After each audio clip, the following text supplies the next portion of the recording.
He's the talk of the town for the next few weeks in Colombo as London Grill at Cinnamon Grand celebrates 50 years. I'm very happy to have Phillip Devanport, who's an internationally acclaimed chef. You're like the first feature. Really? Yeah. Oh, that's cool. Pressure. You have this thing for scooters. Yeah, my partner, she is a female in the electric vehicle space, and she Oh. built the first electric motorbike. But she can't cook. She can't cook. I just say it.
Welcome to Danu on Fire, right here on Hi TV, your luxury channel. Super happy to have this internationally renowned person who's here on a very small amount of sleep. He has gracefully agreed to be on the show. He's the talk of the town for the next few weeks in Colombo as London Grill at Cinnamon Grand celebrates 50 years. I'm very happy to have Phillip Devanport, who's an internationally acclaimed chef. Thank you. Thank you for being here. Yeah, And good to be here. I'm so happy. Is this your first time in Sri Lanka? First time in Sri Lanka. Oh, wow. Yeah. Okay. So far, so good? So far, so good. In a few They've hours. got me pushing hard already. So Yes. that's good. It's a Sri Lankan way, I heard. Yes, it is. It is. We just don't let you rest. Wanted to ask you, you know, over 3 decades in Yep. this whole industry of food, what sort of took you in it, and what made you stay in it for so long? It's funny because I was doing design coming out of school into university. I was doing graphic design, and I thought that was my way for the future. And I wasn't an artist, so back then obviously, the first CAD CAD drawings, and so I kind of fell into food. I had a friend that worked in a high-end restaurant in Wellington, New Zealand, where I'm from. And I just loved it, and I fell into it, and I studied, and then I moved to Australia at quite a young age, and really started my career in five-star hotels, Park Hyatt, under the beautiful, Harbour Bridge in Sydney, looking at the Opera House, and then Sheraton on the Park were my first two kind of gigs that kind of started me off in the industry, really. And you knew that was your calling. There was no art at that time that was bothering you in your mind. Look, I knew that I could design with food, and I would shift my focus into that. And I'd always be able to use that passion for design in food, and then I needed to gain my knowledge in Sydney or Australia or overseas. So yeah, I did 10 years in Sydney and then 10 years overseas. Well, London, Bali for nearly 8 years, and also the Caribbean. And then I've been back in Australia for nearly 11, 12 years. Bali took a big part of your life. Yeah. And how was it? The sun, the vibe? Yeah, look, I would say there was a group of about 6 people I knew from Australia, Kiwi chefs, Scottish chefs, that were the kind of like a new breed of chefs entering into Bali in around 2006.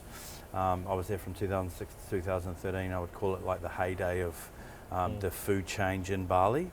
And before it was like kind of overweight German and French chefs in their 60s that were running five-star hotels, and then there was this new breed of chefs doing really cool restaurants.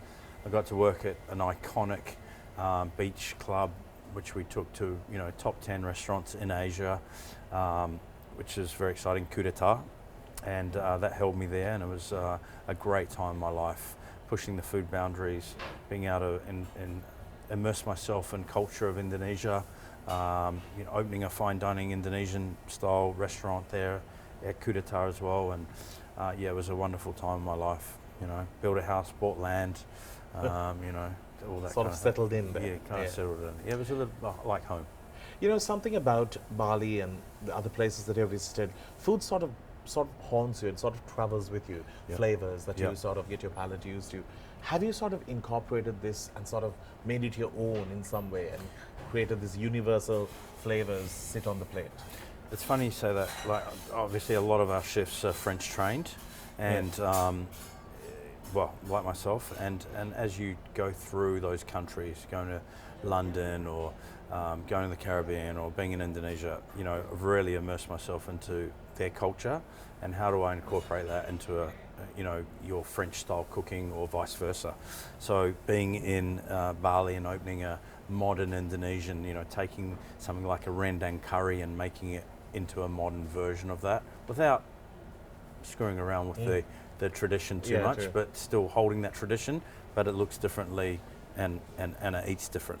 So yeah, it is very important to try and suck in. But my cooking philosophy now is all that fine dining experience. I do simple, done well. You know, that's the movement forward, I think, in the food industry, and so that's where I'm at.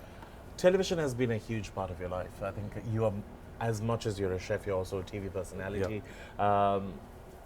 When was it that you discovered that you felt at home in front of the camera? Look, I met a gentleman who was my business partner for 14 years, passed away last year, unfortunately.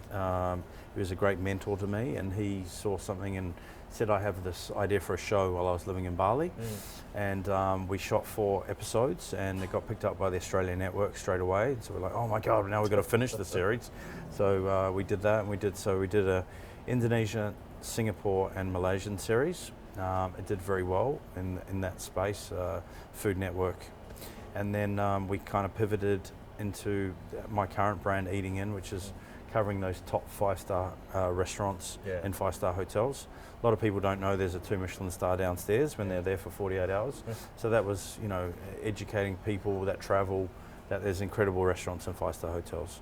But going back to the question, yes, look, it's been a journey. I've learned a lot from my ex-partner, and you know, we've been able to create shows and now get on Netflix, Nat Geo's, SBS Food Australia, Spain's national channel, RTV. Yeah, so. And you know, are you strict with your comments on TV? Strict. Look, I mean, in what sense? No, are you like hard to please? No. I'm easy to please. I'm easy to please. Look, I don't judge a level. You know, I'd like to eat a lot of street food. So that's, if I'm coming to a country, I want to eat street food. I want to learn the culture. I can't say, oh, that's not good enough because it hasn't been plated right. No, I'm not like that. Look, I'm not in that. I'm not running fine dining restaurants anymore. I don't really personally interested in running those type of restaurants. I want a bit more of a loose environment, a fun environment, but with very good food and good service. That's all I ask for. Amazing. Okay? Let's get into a break. We'll see you on the other side. Do stick around. This is Danu.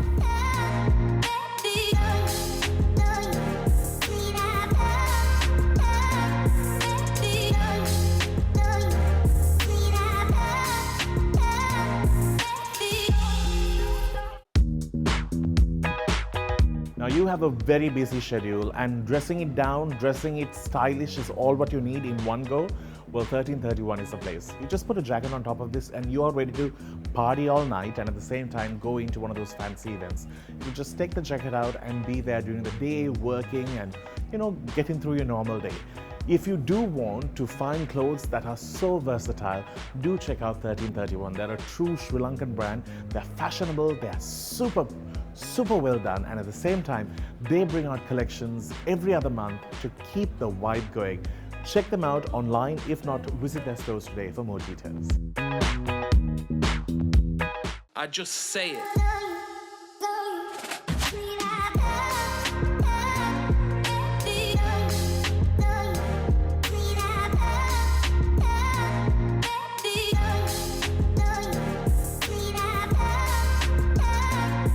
Welcome back to the show. We are celebrating 50 years at this iconic place called the London Grill.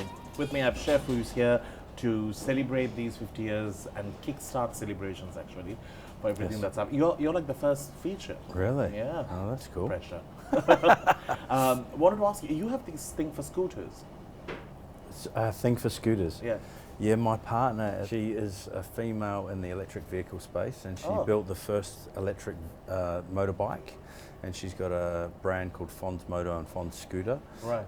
It's kind of like Vespa style, motor scooters. Right. They go up to about 90 kilometres, so I'm pretty entrenched in being on electric scooters and motorbikes. So this started when you were in Bali, this passion, or where? No. She comes from kind of her parents' bus building business, Oh, wow. and they built their first electric bus. So she was doing marketing and decided to be the first person doing scooters in that space. But she can't cook. She can't cook. That's all right. Yeah. As long as we got transport. sorted. Yeah. So transport is sorted, food is sorted, life is good. Yeah. Yeah. You can travel and eat. That's all it takes, right? Life is very simple that way. You're currently working on some TV shows. Yes. Tell me about it, and you start with Netflix as well. Yes, so we have been building, food productions for 14 years, and our new brand, we filmed the first series before COVID and released it at the end of COVID. So the new brand's called Eating In. We are on Netflix, Australian SBS Food, Spain's national channel, Singapore Airlines take the content, and forever growing now into India, UAE, MENA, etc. And we cover the top restaurants and five-star hotels. So I get to work with people like Wolfgang Puck, Daniel Boulud, Tetsuya, incredible array of hotels from Marriott right through to Como, right through to St. Regis to Ritz-Carlton. It's not a competition, it's just showcasing those top restaurants and what they do. And we are a little bit different. It's 70% food. It's not a travel and living show. Yeah. We'll do cocktail segments. 70% is in the kitchen learning those signature dishes, so it's very food focused. What's the strangest thing you had to eat? I've eaten whale sperm. I've Wow, eaten. that was just. I've eaten octopus roe, which is clear, kind of translucent, kind of shape of an octopus, but about that big, like a roe. All sorts of crazy things. Why did you eat the first one? Why did I? Yeah. It was on a tasting menu at a place called Iggy's in Singapore, a fine dining restaurant. They do cod, the same way as well. I suppose it's kind of got a consistency of brains. Yeah. I know. That was a lot to digest, even without eating it. In terms of your time traveling across so many countries, when you heard about Sri Lanka, what was the first thing that sort of came to your mind? Or I've never been.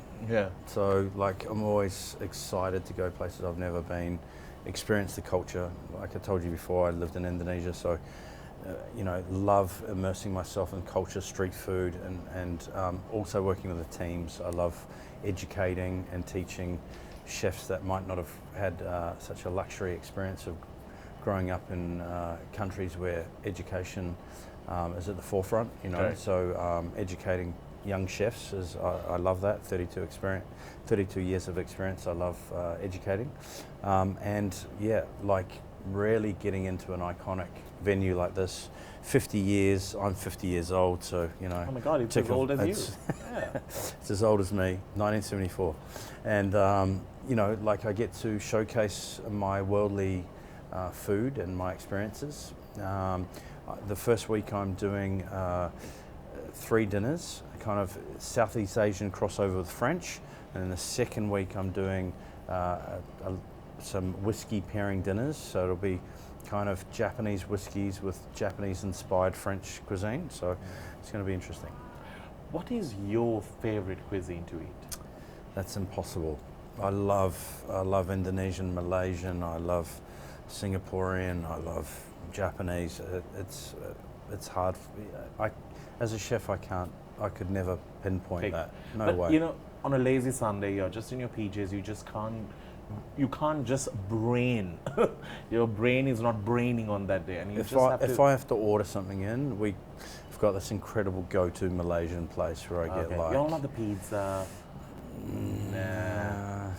Been Junk done. food is not on your. No, I want to eat real, authentic takeaways if I have to. Otherwise, I'm cooking a lot of Asian cuisine actually. So. Fine. That's nice. All right. Time for a break. We'll see you on the other side with our final segment and also a little bit more about him and his journey in food. And a little salmon. Yeah.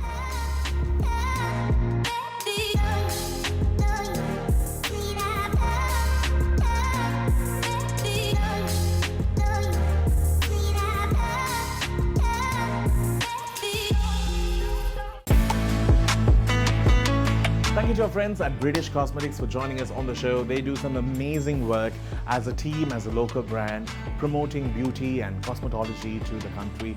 They have just really found ways to make us look stylish and fabulous with prices that really work with a Sri Lankan lifestyle. And at the same time, the products are so friendly for our sunlight and the type of life that we live. So do check them out on their website, or even when you do visit them in person and check out their products. I'm telling you, these products are world class and it's available here. So well done, British Cosmetics, and thank you for being with us on the show. I just say it.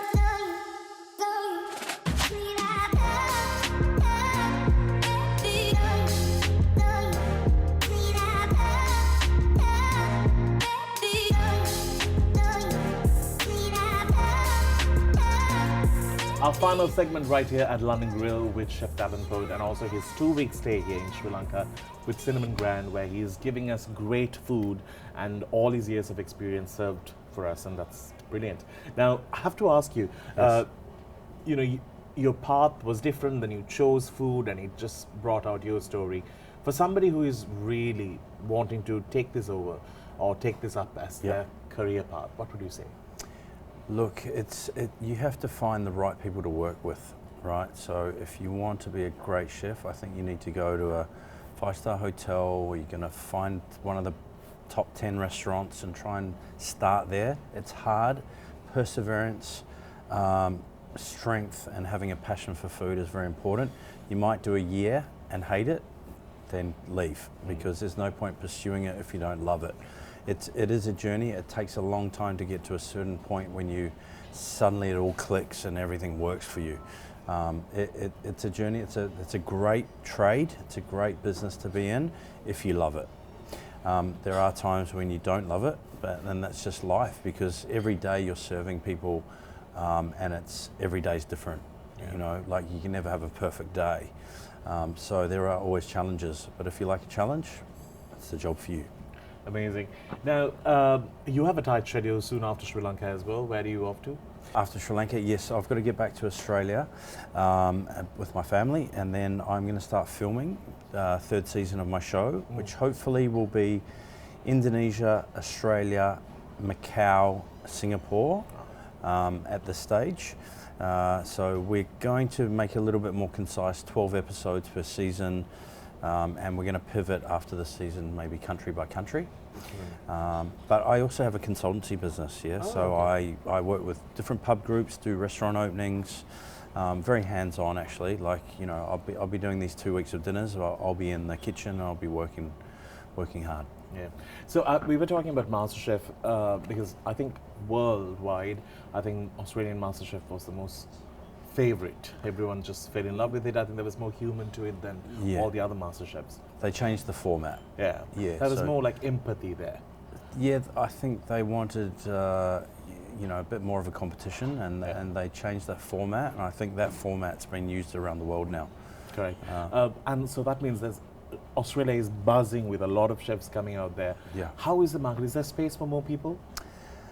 Look, the food market in the world and food shows and cookbooks, it's still growing at about 10%, I think.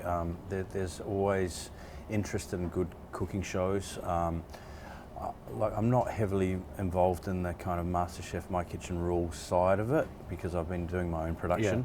But I do, it is enjoyable, and I think the world at home you know, from the Jamie Olivers, the Master Chefs, the level of food now at home is completely different.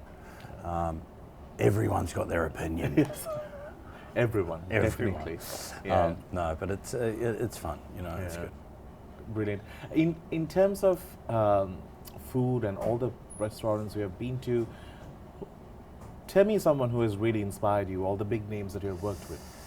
Look, in the show in the past, you know, working with people like Wolfgang Puck and Daniel Boulud, you know, these guys are in their late 60s, early 70s, and they're still active and they're still opening restaurants and they've still got this brand around the world.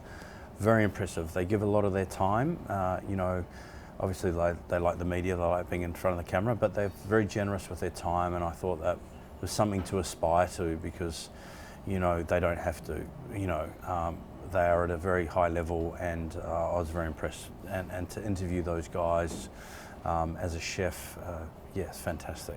Amazing. Yeah. Well, it has been absolute a pleasure to speak to you, and I know that you Thanks. have such a tight schedule ahead of you. Yeah. You're made for camera, and it's so easy to like talk to you. I think it's brilliant. Thank you. Thank you so very much for being Yeah. here. I just can't wait to taste your food and really enjoy what you're going to serve us. And this is just your start. Please come more often to Sri Lanka and Okay. be inspired by our food as well. 100%. Yeah. I'm going to eat local. Nice to meet you. Lovely meeting you. On that note, all you have to do is just come by Cinnamon Grand, enjoy all his great work, and at the same time, celebrate the 50 years of London Grill. Until we see you again, you keep smiling. It's a wrap on the show.